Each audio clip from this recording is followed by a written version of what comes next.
El candidato del Partido Republicano y Partido Social Cristiano, José Antonio Kast, realizó su cierre de campaña en la región metropolitana anoche en el Movistar Arena. Ayer también hizo lo propio, pero en la comuna de Maipú, en la plaza de Maipú, la candidata de Unidad por Chile, Janet Jara, acto en el que hubo cánticos contra carabineros. También se están dando las actividades de cierre de otras campañas. Ayer Franco Parisi, ahora también Johannes Kaiser, se espera la de Evelyn Matei. Bueno, vamos a estar hablando de estos días previos a la elección. Para eso nos acompaña Germán Codina, vocero del comando de José Antonio Kast. Germán, muchas gracias por acompañarnos. Bienvenido. A ti, muchas gracias por invitarnos. Vamos con varios temas, pero primero, a puertas de lo que va a ser la elección del domingo, ¿hay confianza, hay tranquilidad, mesura? ¿Están apuntando más bien a la segunda vuelta que a la primera? ¿Cómo lo están viendo en horas previas, digamos? Sí, mira, yo creo que se ha hecho un trabajo impecable, la gente lo ha visto, incluso hemos evitado denostar a quienes son adversarios, y eso es porque vemos que la segunda vuelta es una segunda vuelta difícil. Yo creo que hay algunas personas de nuestro sector que creen que es una segunda vuelta ganada. Eso es un tremendo error. No solo porque la izquierda ha demostrado siempre tener una gran presencia territorial, sino que también hemos visto en un sistema presidencial republicano al mismo presidente de la República no eximirse de participar en la contienda electoral. Y eso, obviamente, creo que probablemente se va a pronunciar más en la segunda vuelta, y lo que tenemos que hacer es, como sector, desde el centro político, la centroderecha y la derecha, unirnos y entender que hay demasiado en juego. Yo creo que todos entendemos el riesgo del comunismo para nuestro país, y por lo tanto lo que debiéramos hacer es dejar de lado cualquier tipo de contienda, de disputa, que es más bien de carácter personal que de proyecto político. Te apunta al fuero, digamos, de las oposiciones a la oposición, la contienda de la oposición, porque aquí se habla, y tiene toda la lógica, de que el domingo va a ser la primaria de la derecha. Claro. La primaria que no fue, digamos. Pero, a ver, de cierta manera, lo que nos enfrentamos el día domingo es a que la gente se pronuncie con relación principalmente a dos vertientes de cómo encarar los próximos 4 años en nuestro país, ¿ya? Una izquierda que viene gobernando, que hoy día tiene al país en un estancamiento impresionante, con el aumento de la cesantía, con el mayor déficit habitacional de la historia, con el crimen organizado, que no trepida en descuartizar, en torturar a sus rivales, etcétera, y lo vemos todos los días.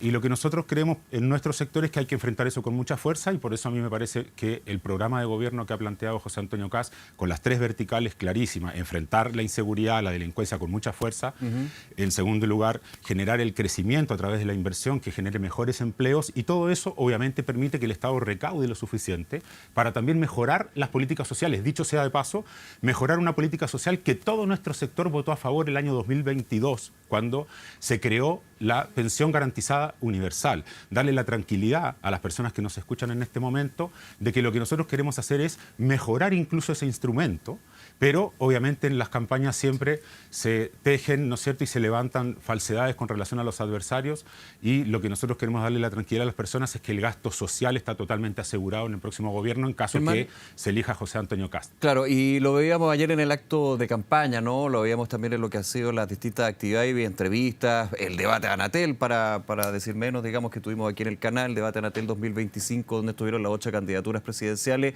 Se han puesto los focos, pero por sobre todo también la forma y los lenguajes. Tú decías, nosotros como candidatura José Antonio Kast no hemos denostado a los candidatos rivales, pero hoy día, en mensaje a través de redes sociales, Janet Jara se sintió denostada cuando en el evento o el cierre de campaña de la región metropolitana de ayer, José Antonio Kast decía, Boric es Jara. Uno diría cómo se va a denostar con eso, pero decía Monsalve es Jara, una persona que está acusada de violación. ¿Cómo nos está denostando si finalmente se hace ese tipo de paralelismos, digamos, con la candidata de Unidad por Chile? Mira, y yo creo que ahí lo que trató José Antonio Kast fue de establecer ciertos símbolos que se entienden perfectamente desde el lenguaje. No es ninguna acusación a Jara en lo personal. De hecho, en el discurso, Jara es Monsalve. pero de hecho en ningún minuto se ve en el discurso, por ejemplo, un insulto, un garabato con la candidata. Muchas veces no es necesario el garabato para que la frase sea más potente. Pero lo que trató de decir ahí José Antonio Kast, y obviamente también a veces por el tiempo hay que dar mensajes más bien escuetos, cortos, es que estamos frente a una candidata que representa un gobierno que ha tenido una serie de falencias, de comportamientos irregulares. Recordemos el escándalo de los convenios, el escándalo de las fundaciones. Recordemos que hoy día el Ministerio de Vivienda ni siquiera sabemos la deuda que está dejando para el próximo año, cuando tenemos el déficit habitacional más grande de la historia. ¿Y qué es el déficit habitacional? Porque tal vez la gente dice, ¿qué es déficit habitacional? Tenemos 650.000 familias que esperan vivienda y que están esperando que el Estado las ayude. Entonces, esas 650.000 familias hoy día viven hacinadas, viven pagando arriendos, pero vuelvo al punto, etcétera, y nosotros queremos profundidad. ayudarlas. Se menciona a la candidata Jara como continuidad de este gobierno. Lo ha dicho José Antonio Cá en reiteradas ocasiones. Pero, insisto, Jara es Monsalve, una persona acusada de violación, que está siendo investigada, hay que ver cómo se va desarrollando ese tema. Podríamos decir, claro, del gobierno que acusa encubrió la situación de Monsalve, pero también son denostación en términos de palabras bien potentes. Mira, yo creo que lo más grave que pasó el día de ayer fue la manera en que la base electoral, es decir, con quienes vas a gobernar, en el acto de justamente Janet Jara, gritaban cánticos contra Carabineros, cuando todos sabemos que si enfrentamos la crisis de seguridad enorme que estamos enfrentando, lo primero que tenemos que hacer es respetar a la institución, respetar a los integrantes de la institución, y eso significa que recién respetándolos, ¿qué es lo que va a suceder? Le vas a dar el apoyo, vas a estar entregándole los recursos necesarios y obviamente el respaldo que necesitan para enfrentar un crimen organizado que hoy día lamentablemente está tremendamente violento. Entonces yo creo que eso que pasó ahí el que nos es salta demasiado es, grave. pum, Carabineros, digamos, el otro concepto. Pero en ese sentido, y esto se ha ido viralizando, uno lo puede ver desde ayer en la noche, de hecho, pero videos que están bastante cortados, no editados, porque la frase, digamos, del público, no sé cuántos estaban ahí en Plaza Maipú que quitaron eso, pero en un minuto, y quiero preguntarte... Decían que eran 20.000. No, en total, pero no sé si los 20.000 decían eso. Independiente, da lo mismo. Pero se escuchaba fuerte. Se escuchaba fuerte, estamos de acuerdo, y está mal. Pero la candidata, claro, sonríe medio complicada, no sé, y dice, hagamos que nuestra campaña, en vez de basarse en descalificar a los demás, se base en abrazarlos. Desde la oposición exigen disculpas. El candidato exige disculpas a Janet Jara, que no es una frase que ella emite, sí su círculo, digamos, que estaba en ese punto, pero inmediatamente ella sale a calmar la agua y de alguna manera desmarcarse, ¿o no? ¿Sienten que no se desmarca de la frase? Con ese punto de llamar a la unidad y de bajar la revolución. Mira, nosotros... Que es bastante inmediato, digamos, la frase. Lo que pasa es que los videos que han sido viralizados en X no muestran esa parte. Mira, yo creo que la pueden mostrar, el resto, pero en el resto en ningún momento ella defiende a Carabineros. Ya, una defensa directa, digamos, dice tú. Por supuesto, o sea, yo creo que frente a un menosprecio que está manifestando la gente, ¿no es cierto?, una agresión como la que está manifestando contra una institución que ha sufrido durante los últimos años muchas acusaciones que incluso en algunos casos han sido falsas, porque incluso y en aquellas que hayan sido verdaderas procedieron a perseguir las responsabilidades. Entonces, lo que te quiero decir es que a nosotros lo que nos parece muy grave es que la candidata presidencial, que tiene que hoy día apoyar más que nunca a Carabineros para enfrentar el crimen organizado, la violencia. Todos los días vemos portonazos, vemos homicidios. Hoy día creo que fueron 3 personas que fueron asesinadas, acribilladas, ¿ya? Sí. Entonces, de verdad que esa candidata con su base electoral,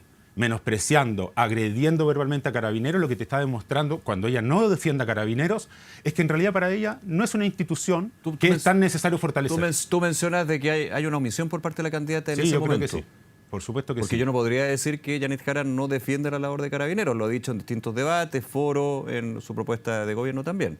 Pero en ese punto no estamos enfocando en el hecho. Sí, pero hubiera sido muy importante que a su base electoral, su líder, les hiciera entender lo importante de apoyar una institución que es crucial para enfrentar la delincuencia. Porque hoy día la primera prioridad de las chilenas y chilenos hoy día es enfrentar la delincuencia de manera más efectiva. Lo que hemos visto en los últimos años es que la delincuencia sigue progresando, incluso en algunas zonas de distintas ciudades se hace difícil para Carabineros poder cumplir su labor. ¿Ya? Pareciera que el Estado de Derecho no logra estar en todo el territorio nacional y eso lo tenemos que revertir. Sí, la candidata del oficialismo, para ponerlo en contexto, también ha dicho en reiteradas ocasiones que este gobierno es uno de los que ha hecho más por Carabineros, en términos de recursos, facultades, leyes, con la oposición evidentemente, porque si no, no salían, eso es un hecho. ¿Eso tampoco cuenta acá? Mira, yo... Si se habla de la continuadora del gobierno, como lo menciona José Antonio Cá. Sí, lo que pasa es que es muy importante recordarle a las personas cuál es la incoherencia en ese mensaje. La incoherencia es que justamente a Carabineros hubo que ayudarlo de manera excepcional con recursos porque el estallido social había destruido la mayor cantidad de implementos, vehículos y equipamiento que tenía Carabineros. Entonces, cuando llega el gobierno, ¿ya? Y tiene que disponer recursos Falta renovación para también, recuperar, pero estoy de acuerdo con ese punto. ¿ya? Sí. Cuando llega el gobierno y tiene que poner muchos recursos para recuperar todo el material destruido, en realidad lo que están haciendo es tratando de que Carabineros por lo menos pueda seguir haciendo la labor que desarrollaba. Entonces, no es mucha gracia haber tenido que destinar muchos recursos a recuperar todo lo que habían destruido desde el estallido social. O sea, ellos fueron los que tuvieron que cubrir con los gastos de lo que hicieron, dices tú. Lo pongo en esa frase muy simplista, pero ahí voy, ahí va, ¿no? Yo creo que fui muy claro con la gente. O sea, evidentemente... Tuvieron que pagar lo que rompieron. ¿Eso? Sí, pero lo pagaron con plata de todos los chilenos. Claro, que es distinto en términos de esa frase. Ahora, estamos miércoles hoy día, el domingo es la elección, y vemos que hoy día hay en redes sociales, en puntos de prensa, Janet Jara dice lo de José Antonio Kast ayer, José Antonio Kast dice lo de ayer de Janet Jara, también Evelyn Matei ha mencionado, quiero ir en un segundo con eso, pero ¿tú crees que va a ser la tónica de aquí? Es bien, y yo lo digo lamentable porque yo creo que no son los mensajes que deberían estar dentro de los últimos días de campaña, pero bueno, así es la política, así es el tema electoral, pero ¿van a ser la tónica durante las próximas horas, los próximos días? Hasta la cierre de campaña ya final, digamos, el viernes. Yo creo que la política, y esto probablemente lo comparte toda la gente en la casa, se está observando demasiado crispada. ¿Ya? Hay una polarización muy importante. Yo siempre he sido, y ha sido un sello mío, la construcción de acuerdos, buscar el acercamiento, y por lo tanto le hago un llamado a todos los integrantes de nuestro sector, de los distintos comandos, a que nos demos cuenta que el gran desafío está al frente en la segunda vuelta de no permitir que el comunismo presida nuestro gobierno, el gobierno de Chile, que es de todos, y que obviamente esa segunda vuelta va a ser muy compleja, difícil por el espacio territorial que ellos naturalmente tienen, y además con un gobierno que tiene distintos programas sociales que llegan a distintas zonas del territorio nacional y por tanto tienen una tremenda penetración, ¿ya? Y lo preocupante es que, como dije antes, el presidente Boric no se mantiene ajeno a la contienda electoral. Entonces todo eso va sumando a que la segunda vuelta va a ser muy compleja. Entonces yo creo que hay que buscar los puntos de unión. Creo que hay personas valiosas en todos los comandos. Creo que hay ideas valiosas en todos los comandos de derecha. Y por lo tanto yo me concentraría en eso para tratar de construir una gran alianza para la segunda vuelta, para que podamos obviamente recuperar el gobierno y trabajar por el bien, sobre todo de las futuras generaciones, dejarles un Chile mejor a las futuras generaciones. Entrevista hoy día de Evelyn Matei en La Tercera, también en Radio Duna, y lanza dardos, podríamos decir, al candidato José Antonio Kast. Votos no son traspasables, dice. Que eso podría ser la clásica, digamos. Los votos no son míos, es de quienes votaron por mí. Pero dice, Kaiser es mucho más grato que Kast. Un tema bastante personal, digamos. Y si esto uno lo extrapola cuando se le ha preguntado constantemente a la candidata Evelyn Matei, ¿qué pasa si José Antonio Kast pasa a la segunda? ¿Usted hace público su voto o ha rehuido, digamos, a la respuesta? No así su círculo, no así su comando. Aquí la contienda es con Janet Jara. Uno entendería que la candidata no va a decir voto por él inmediatamente. José Antonio Kast lo ha dicho, si Matei pasa a segunda vuelta, yo estoy inmediatamente pidiendo que voten por ella. ¿Cómo ves la reacción, también conociendo a Evelyn Matei, de lo que ha sido esto? El rehuir la posibilidad de apoyar eventualmente a un José Antonio Kast en segunda vuelta. Mira, primero decirte que con mi juventud yo no estaba vivo ni en el año 70 ni en el año 73, yo nací después. No me tocó vivir en carne propia lo que sucedió en nuestro país, pero evidentemente aquellos que lo vivieron, ¿ya? Debieran ser los más preocupados de que en nuestro querido país la presidencia sea ocupada por alguien del Partido Comunista. Sobre todo también, como hemos visto durante los 70, los 80, los 90 y el principio de los 2000, la forma en que se han ido instalando de a poquitito ciertas izquierdas más radicalizadas en Venezuela y en otros países, que lo que te han demostrado es que finalmente lo que hacen es socavar la democracia, socavar las libertades, eliminar la libertad de prensa, pese a que Janet Jara perseguir sea a de las una personas que coalición piensan bastante más diferente. amplia, digamos, en la izquierda. ¿Perdona? Pese a que Janet Jara sea de una coalición bastante más amplia en términos de la izquierda o las izquierdas.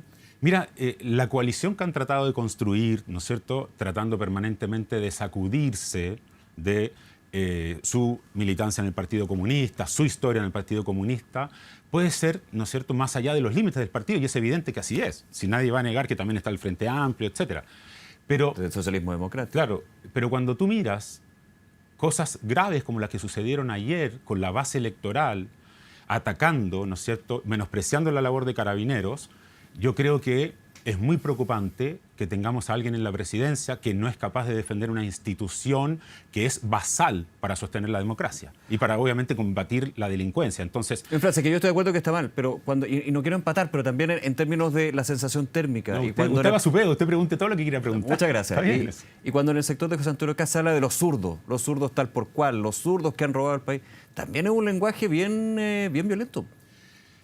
Mire, la verdad es que a mí me sorprende de todos los sectores cuando a veces hay perfiles falsos que dicen cosas que a mí no me gusta. Yo, si usted revisa mis entrevistas yo hablo para usted, sí, a lo largo de la pero historia... líderes, digamos, o gente que está en el círculo de José Antonio Kast. Mira, yo busco... En distintos programas de televisión, entrevistas, Twitter... Mira, yo he buscado que la angustia no sea nuestro foco en la toma de decisiones. ¿Ya? Creo también que las rivalidades que se van al ámbito personal no tienen sentido. Hoy día lo que hay es el enfrentamiento en la práctica de dos grandes proyectos políticos. Yo creo en el proyecto de la libertad, creo que hay que mejorar la inversión en nuestro país para tener mejores empleos, creo que hay que seguir mejorando las políticas sociales, darle casa a la gente que no la tiene, ayudar a la gente que está en campamentos, y todo eso significa tener un gobierno que tenga vocación de desarrollo y no un gobierno que le dé continuidad a un estancamiento que hemos vivido los últimos años, que generó crecimiento en la violencia de la delincuencia. En segundo lugar,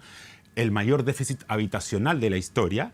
En tercer lugar, casi el doble de déficit, y la gente probablemente dice, bueno, pero ¿qué pasa con el déficit estructural del PIB? La gente, a veces es difícil entender, ¿no es cierto?, que de la proyección del 1,9 se salta al 3,2. Es una barbaridad de dinero, ¿ya?, que se proyectó mal por la dirección de presupuestos en los ingresos y que lamentablemente termina generando un déficit y obviamente muchas dificultades para sostener el gasto. Por eso es tan importante también la austeridad en el gasto fiscal. Solamente un fact-check bien rápido, pero ¿se le puede achacar a este gobierno actualmente, como usted dice, el mayor déficit habitacional de la historia solamente a los 4 años de este gobierno, considerando que llega cercano al 90% de la meta de la emergencia del plan de emergencia habitacional que ha implementado? Es que existe una trampa, ¿ya? Y la trampa que... Y se lo pregunto porque usted sabe muy bien ese tema. Claro. Y bueno, yo para quienes no saben, trabajé en comité asesor de distintos ministros de vivienda. Sí. Es un tema que me apasiona. Cuando fui alcalde, de hecho, desarrollamos muchos proyectos muy bonitos. También lo que generamos fue la demolición de muchas de las casas Copeva para darle casas dignas a la gente. Entonces, me tocó seguir muy de cerca esto. Entonces, ¿qué es lo que sucede hoy día? En 4 años, el gobierno, de mutuo propio, es decir, por sus propias gestiones, levantó en la práctica la construcción de 130.000 de las 260.000 viviendas del plan de emergencia habitacional en 4 años. El gobierno saliente de Piñera le dejó, ¿ya?, en proyectos funcionando, ¿ya?, en subsidios entregados, en casas construyéndose, las otras 130.000 viviendas. Entonces, cuando a ti te dicen ha sido un éxito el plan de emergencia habitacional, es porque se están sumando casas que te dejó el gobierno anterior en camino. Entonces, ahora, por un lado está bien porque las políticas de Estado tienen que ser de Estado, no de gobierno, pero entiendo el punto en términos de arrogarse lo que es la pega que dejó hecha el gobierno anterior. Claro, a eso pero, apunta. Sí, pero no tengo el contrafactual acá, pero... No, pero es que estos son los datos oficiales y están en todos lados y los puedo compartir. Pero lo que te quiero decir es que no solamente eso, sino que si tú tienes un déficit habitacional de 650.000 familias, además una demora promedio de casi 11 años de cada familia para obtener su vivienda, debieras de generar una política mucho más decidida para poder darle a esa gente casa digna. Entonces, ¿qué pasa? El gobierno anterior te dejó en ejecución las mismas casas que tú lograste construir en 4 años. Y vienes a decir que fue efectivo el plan de vivienda habitacional. Yo creo que eso es falso.